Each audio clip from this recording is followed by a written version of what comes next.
Every week, over 6,600 people vacation aboard the world's largest cruise ship. And all those people need to eat 3, 4, 8 times a day. You have to calculate that it's breakfast, lunch, and dinner, plus snacks, plus at night, plus all 24-hour food all around. And that never stops. Ship kitchens run 24/7, manned by a culinary team of more than 1,000 people. They dish out over 30,000 meals every single day. And they do it all from compact kitchens on a rocking ship. So how does all this food make it to the plate? We'll start on the loading dock on a Saturday. This is turnaround day, when all new food is delivered to Deck 2. This is basically a place that you would not like to be on turnaround day when we are loading. It's busy, super busy. That's Jarrett. He orders food for the ship's 23 different restaurants. Every week, Jarrett's got a $1 million shopping budget. All of that is just for 7 days of food. Sometimes Jarrett will tweak his orders based on who's coming aboard. More kids means more chicken fingers. That's how the operation runs. So we monitor it on a daily basis, what has been used, what has not been used, and then we adjust our orders accordingly. But by and large, being in Miami, having the same number of people, it's almost the same every cruise. On turnaround day, 30 trucks arrive at Miami Port. They're carrying 500 pallets worth of inventory, and all that has to be loaded onto the ship by 4 p.m. Any delay in our operation can hamper the sail away of the ship, which is again a big logistic requirement. Over 600,000 pounds of food and drinks are provisioned for just 1 week of sailing. Once on board, everything is moved along the ship's secret highway. This is I-95, and it runs the entire length of the ship, on Deck 2. We separate all the stores to the different locations that they are supposed to go. We have about 20 different storerooms divided into freezers, fridges, walk-in fridges, and rice stores. Seafood, meat, vegetables, and fruit are all divided and stored in separate fridges. If you come towards the end of the cruise, this box will be almost empty with a few fruits that are needed for 2 more days, which we keep as backup stock. There are also 6 freezers. That's where the 700 pounds of ice cream that'll be eaten each week are stored. Dry goods are stored down on Deck 1. Full of spices, full of chocolate in this storeroom, coffee. It's nice to be in this storeroom. An elevator gets the food downstairs. Jarrett's team checks all of the food for quality control every day. If produce is ripening faster than expected, they try to work it into another meal. For example, overripe broccoli could go into broccoli cheddar soup instead of being tossed. Once inventory is stored, restaurants on upper decks put in food orders with Jarrett. Chefs will come downstairs, pick up their order, and cart it away to be cooked. That's where this guy comes in. Any food on board this beautiful ship, anything you eat it, is my responsibility. Wherever you have beautiful potato fry, it's mine. Rice is mine. Pate is mine. Pastry is mine. Salad, shrimp, wherever you eat it, it's my responsibility. Rijo's team of 280 chefs run the kitchens 24/7. Each chef works 10 to 12-hour days. Contracts typically last 4 months without a single day off. Some of the people start working for 8 o'clock in the morning, all the way to 2 o'clock, take a break, come back again 5 o'clock, finish by 9:30. Then another group start working 10 o'clock in the night, all the way to 10 o'clock in the morning. So we cover day and night productions. Chefs on board cook up nearly 100 different menus every week.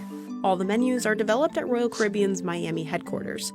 And every week, chefs stick to the same rotation of menus, cooking up everything from racks of lamb to hand-rolled sushi. The food has to be diverse to match Symphony of the Sea's international passengers, vacationing at all kinds of price points. We try to please everybody and to make sure that everybody find what you're looking for. All the cooking happens in 36 kitchens, or galleys as they're called on a ship.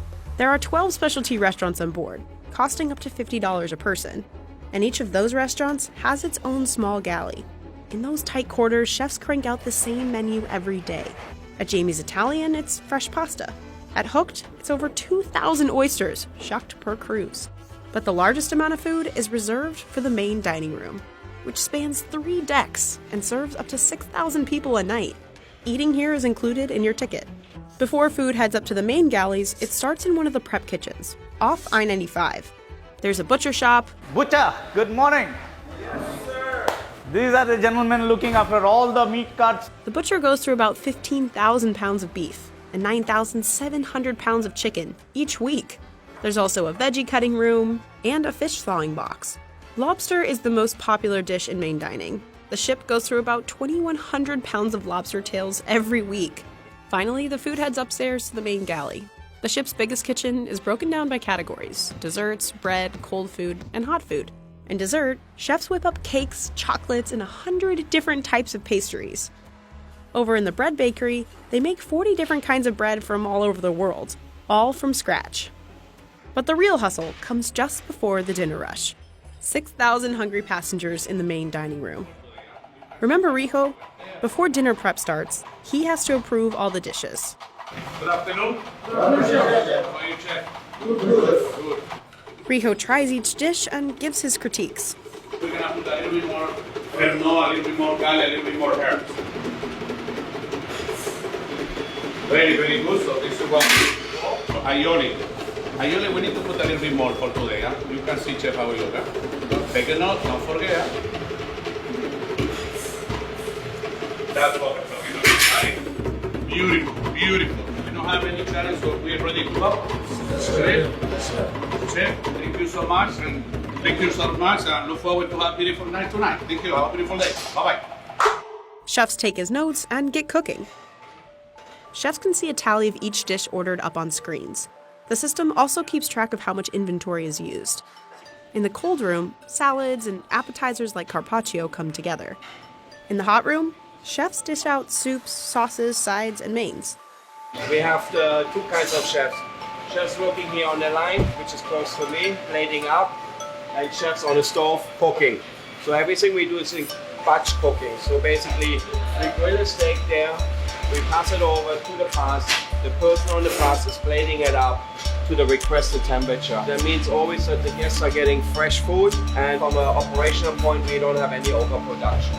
Finally, waiters deliver those dishes to hungry passengers out in main dining. Between the chefs, inventory crew, waiters, and dishwashers, it takes a team of 1,085 people to keep this massive operation going. Together, they cook nearly 11 million meals each year, and they're doing it all on a moving ship. The ship is rocking, then all the equipment is built to the ship rocking. Then in whatever moment, maybe the ship move, somebody don't put one brake in one trolley, and you see the trolley flying away. And happen. That's why all the cooks always be the attention with that. But if crew members are doing their job right, passengers won't even know any of it's happening. They'll just get back to eating their 8th meal of the day.